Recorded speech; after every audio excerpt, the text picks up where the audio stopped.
आज हम डिस्कस करें टॉपिक को इंटीग्रेशन। इंटीग्रेशन का नाम है एंटी डेरिवेटिव। नाम में एंटी आ गया, जैसे टेररिस्ट का होता है एंटी टेररिस्ट, बैक्टीरिया का एंटी बैक्टीरियल, राइट। ऐसे डेरिवेटिव का अगेंस्ट क्या होगा, एंटी डेरिवेटिव। मतलब हर चीज़ इसकी ये अपोजिट होगा डेरिवेशन की। डेरिवेशन आपने की थी, डिफ्रेंसिएशन किया था अपने चैप्टर 5 में। अब ये होता क्या है, जैसे हम डिफ्रेंसिएशन करते हैं, suppose we are writing sine x, तो इसका डिफ्रेंसिएशन क्या होता है बेटा, कॉस एक्स, आपको पता है, ठीक है। तो अब हम बात करें इंटीग्रेशन की, दैट इज एंटी डेरिवेटिव।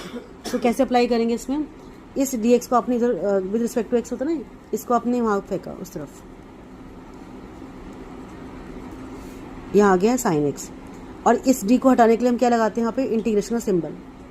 तो इसको थोड़ा सा मेक इट प्रॉपर, थोड़ा सा अच्छे से अरेंज करते हैं। तो we will write sine x, sine of integration cos x and d x. D x is very important to write, ठीक है।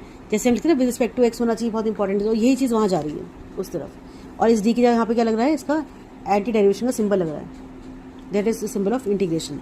अब मैंने क्या बताया आपको कि कॉस एक्स का इंटीग्रेशन क्या होगा, एंटी डेरिवेशन क्या होगा, दैट इज साइन एक्स, ठीक है। अच्छा, अब ये चीज़ तो आपको समझ में आ गई। नाउ लेट मी नो कि अगर मैं साइन एक्स प्लस 5 का इंटीग्रेशन कर रही हूँ, डिफ्रेंसिएशन कर रही हूँ, तो व्हाट इज द आंसर।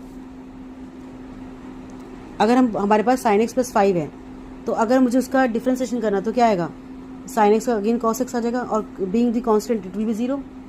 तो यानी कि इसका डिफ्रेंसिएशन भी कॉस एक्स आ रहा है। लेकिन आप यहाँ देखोगे कि साइन एक्स का डिफ्रेंसिएशन भी कॉस एक्स है, और साइन एक्स प्लस 5 का डिफ्रेंसिएशन भी कॉस एक्स है। तो यहाँ पर ये आंसर कहना थोड़ा सा डाइसी होगा कि ये मेरा सही आंसर है, क्योंकि दोनों में साइन आ रहा है, जबकि एक में साइन एक्स है, एक में साइन एक्स प्लस 5 है। तो हम एक्यूरेट आंसर पर नहीं पहुँच पाए। जैसे मैंने रात का आंसर दिन है, तो दिन का आंसर रात प्रॉपर नहीं आ पा रहा है। तो हमें क्या करना पड़ता है बेटा, जब भी हम इंटीग्रेशन का आंसर लिखते हैं तो हमेशा हम प्लस में सी लगाते हैं, दैट इज़ कांस्टेंट।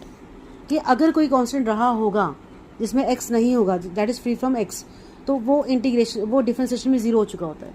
तो हमें कोई आइडिया नहीं, क्योंकि इसका आंसर भी ये आ रहा है और इसका आंसर भी ये आ रहा है। इसलिए जब भी हम इंटीग्रेशन सॉल्व करेंगे तो हमेशा आपके आंसर में प्लस सी होना चाहिए। आई होप मेरी बात आपको समझ में आ रही है कि प्लस सी लगाना क्यों मैंडेटरी है, ठीक है।